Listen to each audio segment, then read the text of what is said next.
Varahi silks మన నెల్లూరులో September 25వ తారీఖున గొప్ప ప్రారంభం.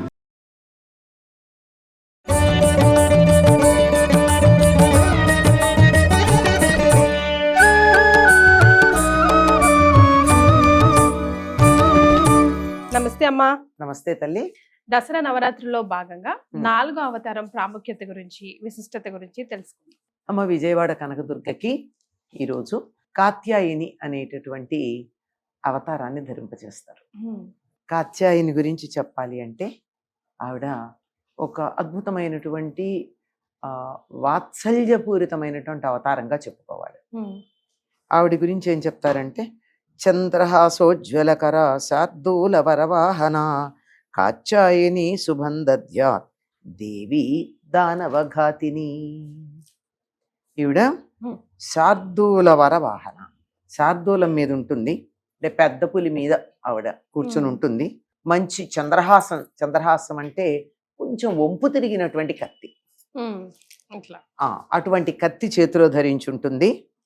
ఆవిడ ఎప్పుడూ కూడా దానవులను సంహరించి అందరికీ కూడా శుభాలని, భక్తులందరికీ శుభాలని కలగజేస్తూ ఉంటుంది. ఈవిడ కాత్యాయని అనేటటువంటి పేరుతో మనకి ఎందుకు కనపడుతూ ఉంటుంది? ఈవిడ వాత్సల్య పరిపూర్ణము అని ఎందుకు చెప్పానంటే, కథ అనేటటువంటి ఒక ఋషి, ఆ వంశంలో కాత్యాయనుడు అనేటటువంటి ఆయన ఉన్నాడు. ఆయన అమ్మవారి గురించి తపస్సు చేసి ఆవిడని అడిగాడు, అమ్మా నా ఇంట్లో బిడ్డగా పుట్టవా అని అడిగాడు.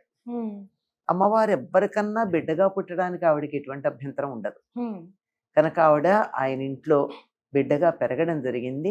ఆయన పేరు మీదుగా కాత్యాయని అనేటటువంటి పేరుతో ఆవిడ ప్రసిద్ధమైంది.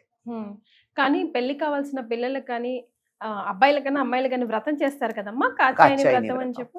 ఈవిడ కాత్యాయని, ఈ కాత్యాయని వ్రతం అన్నది ఎప్పుడు ప్రారంభమైందో మనకి తెలియదు, కానీ మనకి పురాణాల ఆధారంగా కనపడేటటువంటిది మాత్రం కృష్ణుడి కాలంలో మనకు కనపడుతుంది.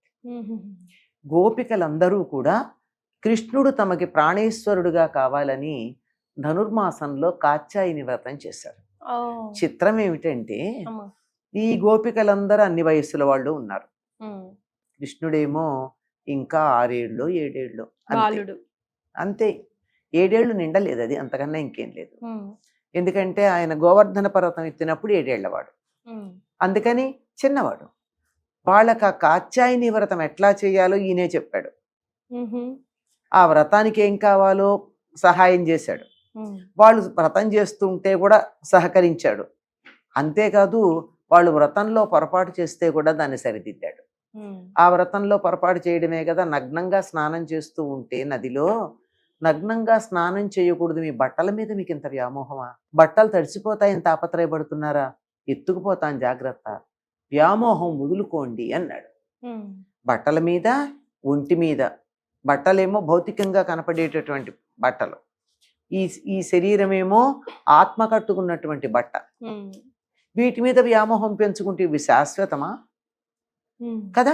అది పెంచుకోకూడదని తెలియచెప్పడానికే వారికి వస్త్రాపహరణం చేసి వస్త్రాల మీద, శరీరం మీద వ్యామోహం పోయేటట్టుగా చేశాడు. అది కాత్యాయని వ్రతం. ఈ కాత్యాయని అన్న రూపంలో ఈవిడ నందగోకులంలో అందరి చేత కూడా ఆరాధించబడింది. అందుకే కృష్ణ సహోదరి అన్న పేరుతో కూడా చెప్తారు. కృష్ణుడు ఇక్కడ దేవకి వసుదేవులకి జన్మిస్తే అక్కడ యశోద గర్భాన యోగమాయ పుట్టింది. ఆ పుట్టినటువంటి యోగమాయని ఇక్కడి నుంచి అక్కడికి మార్చి, అక్కడి నుంచి అక్కడికి కృష్ణుని మార్చారు. ఆవిడ అలా పైకి వెళ్ళిపోయింది. పైకి వెళ్ళిపోయి నేను చంపేవాడు ఉన్నాడు లేవయ్యా అని చెప్పి పైకి ఎగరేసినప్పుడు ఎగిరింది అక్కడే ఉండి అక్కడి నుంచి అంతర్ధానం అయిపోయింది. అంచేత నందవ్రజంలో అందరూ కూడా కాత్యాయని దేవిని పూజిస్తూ ఉంటారు. వారి యొక్క దైవం ఆవిడ. ఇప్పటికి కూడా ఆడపిల్లలు కాత్యాయని వ్రతం గనక చేసినట్టయితే తప్పనిసరిగా యోగ్యుడైనటువంటి భర్త లభిస్తాడు అని విశ్వాసం ఉంది. ఎలా ఆరాధించాలమ్మా ఈ అమ్మవారిని? ప్రత్యేకంగా విశేషంగా ఒకరు మామూలుగానే పూజ చేస్తారు. ప్రత్యేకంగా చెయ్యాలి అంటే మాత్రం ఆడపిల్లలు ధనుర్మాసంలో చేస్తారు. ధనుర్మాస వ్రతం గనక చేసినట్టయితే కృష్ణుడు లాంటి భర్త దొరుకుతాడు అని. మరి పఠించవలసిన మంత్రాలు, శ్లోకాలు, స్తోత్రాలు విశేషంగా అమ్మవారికి ఈ రోజు మనం పూజ చేసుకుంటే ఇంట్లో కనుక ఏమన్నా ఉన్నాయమ్మా? మంత్రాల గురించి మనం ఎప్పుడు చెప్పుకుంటూనే ఉంటాం. మంత్రాలు ఎవరైనా ఇచ్చే వాళ్ళకి ఆ మంత్రసిద్ధి ఉండాలి. మంత్రసిద్ధి ఉన్నవాళ్ళు మాత్రమే ఇవ్వాలి. మంత్రం తీసుకున్న వాళ్ళు అంతకన్నా జాగ్రత్తగా పాటించాలి.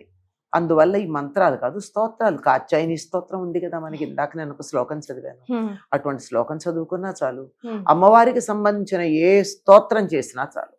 ఈవిడ్ని గనక ఆరాధించంటే ఈవిడ నవదుర్గల్లో కూడా కనపడుతుంది మనకి ఈ కాత్యాయని. ఈవిడ్ని గనక ఆరాధించినట్టే సూర్యమండలంలో ఉండే కాంతి లాంటి కాంతి అందరికీ లభ్యమవుతుంది అని చెప్తారు. మరి విశేషంగా ఎలా ఆరాధించారంటారు? నవరాత్రుల్లో దీక్ష తీసుకున్న వాళ్ళు ప్రతిరోజు ఎలా ఆరాధన చేస్తారు, అట్లాగే ఈరోజు ప్రత్యేకంగా కాత్యాయని దేవికి సంబంధించినటువంటి స్తోత్రాలు ఉంటాయి.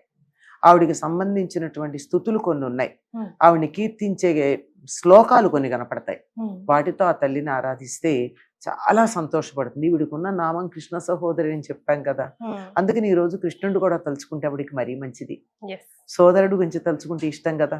నందగోకులంలో చాలా ప్రీతిపాత్రంగా పెరిగినటువంటి ఆవిడ, అదే వెలిసినటువంటి ఆవిడ వాళ్ళందరి చేత.